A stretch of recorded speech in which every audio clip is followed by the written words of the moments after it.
بسم الله الرحمن الرحيم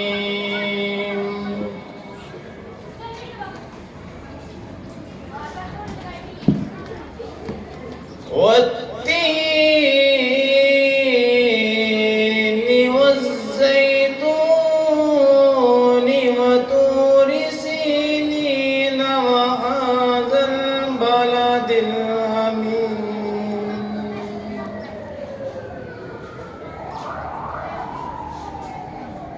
لقد خلقنا الإنسان في أحسن تقويم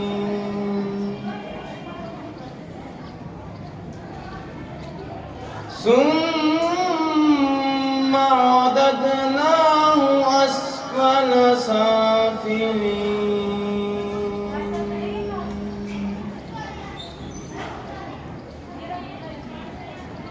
إلا الذين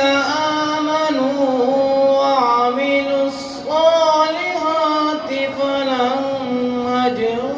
غير ممنون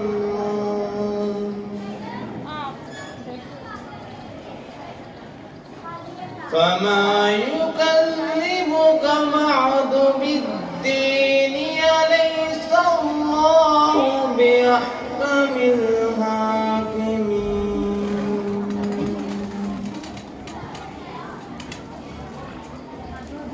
صدق الله